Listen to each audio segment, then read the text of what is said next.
WBUR Podcasts, Boston.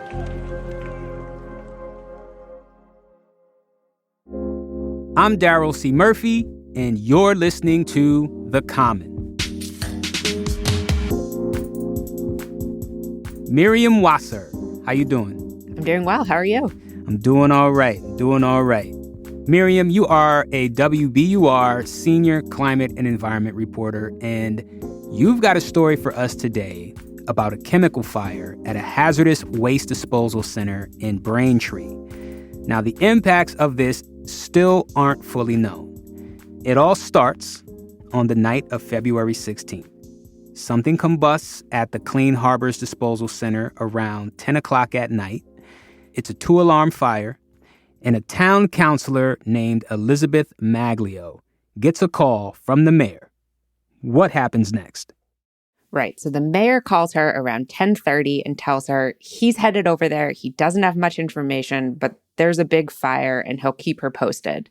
And just to back up here for a second, Clean Harbors is a big hazardous waste disposal company, but their facility in Braintree is the largest hazardous waste disposal facility in all of New England. It's also really close to Elizabeth Maglio's house, and so it's in her district. She sees outside that she can see the smoke, so she runs outside across the street, starts taking photos and videos, and she's immediately worried because there's a lot of other infrastructure in the area. Really close to Clean Harbors, you have these big fuel tanks. There's a power plant, a chemical manufacturing facility, a fertilizer plant, and the Weymouth natural gas compressor station. So running through her mind is just a bunch of worst case scenarios. Right. The fire started in a row of tractor trailers that were parked by a loading dock. Clean Harbors uses these to store hazardous waste that's coming into their disposal center. One of those trailers, right, something spontaneously combusted. Spontaneously combusted. Wow. At this fire, right, I assume there's some first responders there. What happens next? The fire department shows up shortly after the alarms go off, and they attempt to connect to a hydrant on city property, and they find that the water pressure is really low, and it doesn't work. What? Yeah. They're able to find a hydrant that does work. The fire chief later said, this delayed them by about 4 or 5 minutes, which did allow the fire to spread to 2 more trailers. So now there's 4 on fire. They did also encounter later on in the night a second hydrant that didn't work. So that was one set of problems. They also encountered another problem because they didn't know what was burning when they first showed up. Trailers like this have placards on the outside that have a list of everything that's inside of them. And because of the fire, those placards melted. So the fire department was kind of working blind. Thankfully, some representatives from Clean Harbors did show up shortly thereafter, and they were able to say, watch out for this trailer. There's thousands of gallons of flammable fuel in it, for instance. So the department was able to, direct their hoses on that and keep that one from going up in flames. In the end, the fire department is able to get the fire out by about 1 a.m. 3 trailers have completely burned, 2 are damaged. But, a big takeaway from this is that, this could have been a lot worse. And some emergency response issues that came up and that many people in the community are now saying definitely need to be solved. Okay, so 3 trailers storing chemical materials have fully burned in Braintree. Were residents notified while this was all going down? This has been a point of controversy. So the mayor did not issue any sort of robocall or reverse 911 call to residents to alert them. Instead, he opted to post on the town's Facebook page, encouraging people to stay at home and keep their windows closed. He did this at about 11 p.m. And so, as you can imagine, not a lot of people saw it. He later said he regretted this and he wished he had done the reverse 911 call. He also called Elizabeth Maglio back later that night, and he mentioned that he was going to do the Facebook post. So she did her best to amplify that. She shared that. She has a text group with some people in the neighborhood. She let them know. But not a lot of people in Braintree, let alone nearby Weymouth and Quincy, Not a lot of people got the message. And so in the morning, there's a new problem because people wake up, they hear about this, and they are totally freaked out. People were waking up like, oh my God, what happened? And so then my phone is really exploding and people are texting and calling and asking, what happened? Do you know what happened? What did we breathe? What are the chemicals? Is it safe to go outside? What are we going to do? Why am I seeing this on the news? All I can say is what I know, which was pretty much nothing. Okay. What does the community know at this point? Seems like there's a lot of missing pieces here. You know, you have the Facebook post at 11 p.m. on a Thursday. You have the melted placards, so we don't know exactly what was burned. Tell me, what kind of knowledge does the community have after this?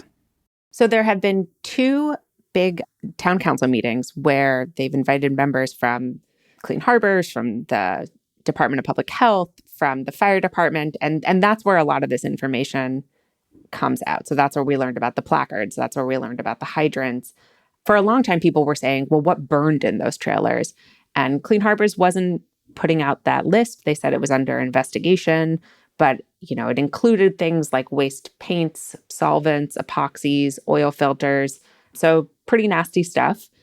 And the Massachusetts Department of Environmental Protection was there the night of the fire, and they put out some statements saying we tested the air and everything was fine. Now, people had a lot of questions about that because there are some air monitors in the region, and they showed really high spikes in particulate matter during the fire. And that is what you would expect to see during a fire. And we do know that even a short-term spike in air pollution can pose a risk to people with underlying health problems. These 3 towns, Quincy, Braintree, and Weymouth, have statistically higher rates of some cancers, pediatric asthma. So there are concerns with even short-term spikes in air pollution. But I think what kind of happened is there was a patchwork of information coming out, and people didn't know who to trust, but they knew that they weren't really trusting the authorities, and they didn't feel like anyone was telling them the truth. And I spoke to some experts who said, when you aren't totally forthcoming right off the bat, it engenders mistrust in people, and it makes them think that you have something to hide. So I think that the tone was set right from the get-go with this, between the Facebook post and sort of the lack of explanation of what was even in those trailers in the first place.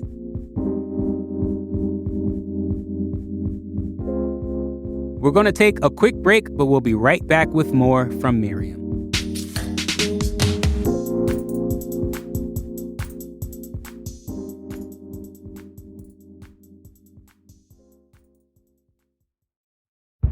Did you kill Marlene Johnson? I think you're one of the first people to have actually asked. From WBUR and ZSP Media, this is Beyond All Repair, a new podcast about an unsolved murder that will leave you questioning everything. Somebody should be in jail for murdering my sister. A woman who's never been believed. As long as they think I have done this, then they're not looking for who actually did this. And that's what makes it a cold case. No, it's a botched case. And a search for the truth, once and for all. Wow, it just gets more interesting. Beyond All Repair. Listen and follow wherever you get your podcasts. Be careful. You're digging in a place that's been very peaceful for a while. Do it anyway. Dig.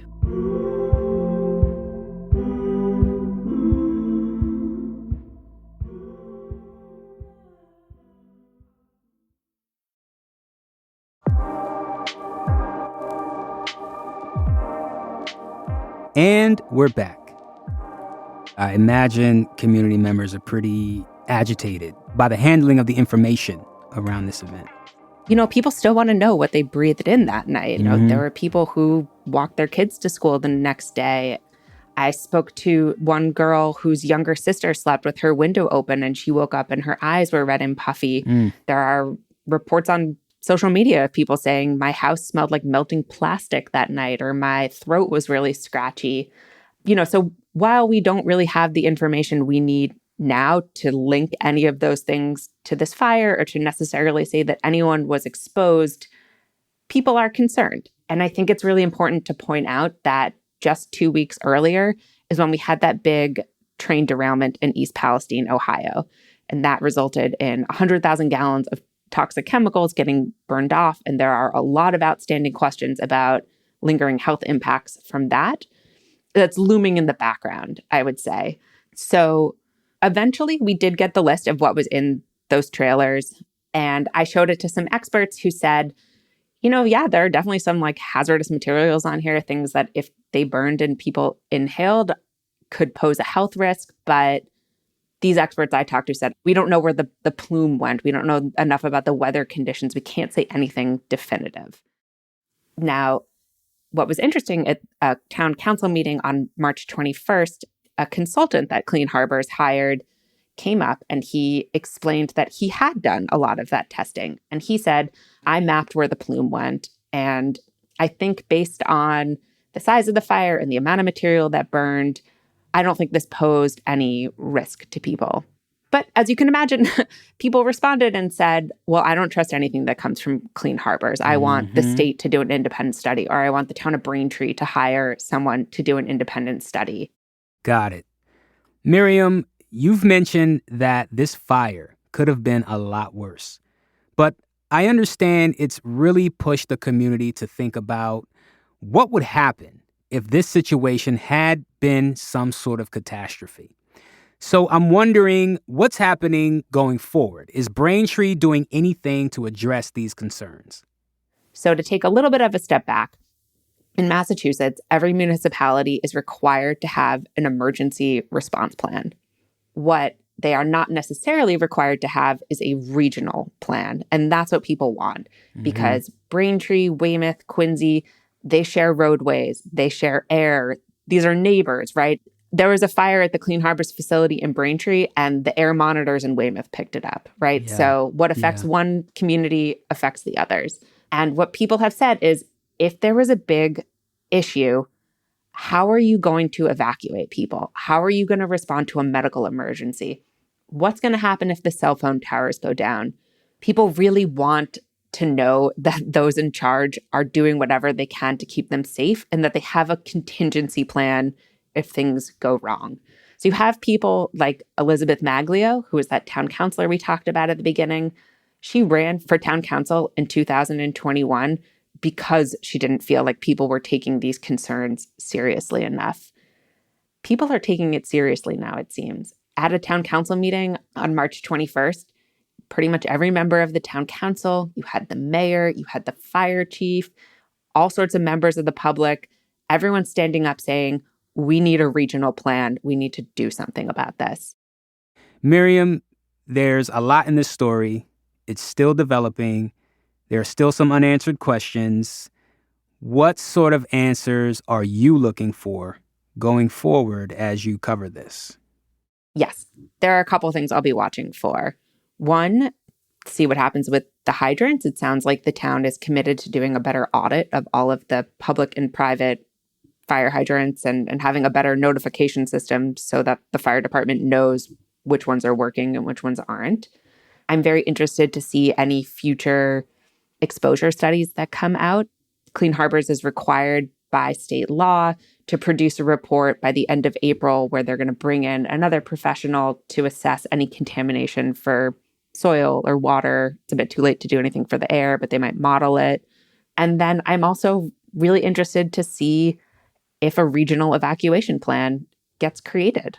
I've reached out to MEMA, the Massachusetts Emergency Management Agency, which would be the one to kind of spearhead this. And they said, we haven't received a formal request from these municipalities yet, but we stand with open arms, ready to help them when they do. The Department of Environmental Protection says it's on board to help with this. So this really could be a turning point, and it'll be interesting to see if people follow through. Miriam, thank you so very much for talking to us about this story. There is a lot here to think about. So, yeah, thank you. My pleasure, Daryl. That's WBUR Senior Climate and Environment Reporter Miriam Wasser.